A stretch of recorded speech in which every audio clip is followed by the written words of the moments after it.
కడప జిల్లాలో వైఎస్ వివేకానందరెడ్డి హత్య కేసు మళ్లీ రాజకీయంగా వేడెక్కింది. జమ్మలమడుగు ఎమ్మెల్యే ఆదినారాయణరెడ్డి సంచలన వ్యాఖ్యలు చేశారు. కడప ఎంపీని ఉద్దేశించి తీవ్ర ఆరోపణలు చేశారు.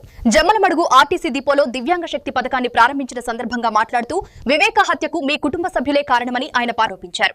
గతంలో ఈ కేసుపై తమపై ఆరోపణలు చేసిన వారు ఇప్పుడు సునీతమ్మ ఆమె భర్తపై నెపం వేయడం సరికాదని విమర్శించారు. వివేక మరణంని గుండెపోటుగా చూపించేందుకు ప్రయత్నించారని కూడా అన్నారు.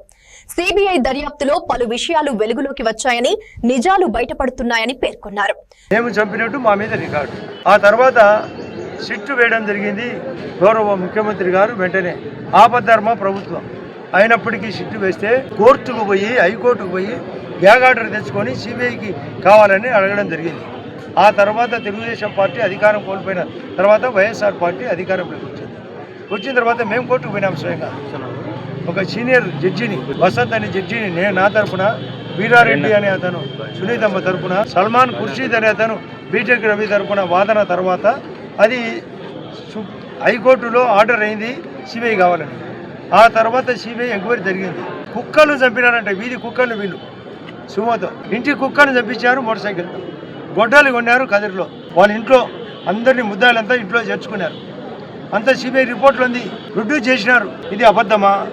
అవినాష్ రెడ్డి 8వ ముద్దాయి అబద్ధమా? వాళ్ళ నాన్న 7వ ముద్దాయి. డిఫాక్టో ఎంపీ అతనే, ఎమ్మెల్యే అతనే దేవిరెడ్డి శంకర్ రెడ్డి. రెండు ఒకడే పాత్ర. ఈడ మొత్తం పాలన అతనే. వీళ్ళు డమ్మి. జగన్మోహన్ రెడ్డి పులివెందుల డమ్మే, అవినాష్ రెడ్డి పులివెందుల డమ్మే, అంతా దేవిరెడ్డి శంకర్ రెడ్డి అతను 6వ ముద్దాయి. ఉదయ్ కుమార్ రెడ్డి అని అతను వాళ్ళ చుట్టం. ఈసీఐఎల్లో ఉద్యోగంలో ఉన్నట్టు రికార్డు రాసుకున్నారు. అది బయటకు తీసినారు. కానీ స్పాట్లో ఉన్నాడు. అర్ధరాత్రి అక్కడ పోయినాడు. వాళ్ళ అమ్మకు చెప్పడం జరిగింది, అమ్మ రాత్రి వివేకానంద రెడ్డి చనిపోయాడని. ఆమె సిబిఐ వాళ్ళకి చెప్పడం జరిగింది. ఇవన్నీ అఫిడవిట్లో వాళ్ళు ప్రొడ్యూస్ చేసినారు. ఇవి అబద్ధమా? దీనికి సమాధానం చెప్పాలా? తప్పించుకుంటే దొంగ మార్గం.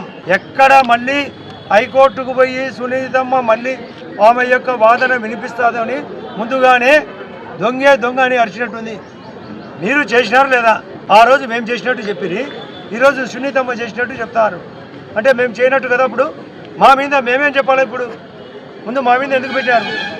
ఇప్పుడు కాదు, సునీతమ్మ రాజశేఖర రెడ్డి 5వ వివేకానంద రెడ్డికి ఒక ఆమె ఉన్నది సంబంధం అని కొడుకు కోసం ఆస్తి కోసం అంటారు.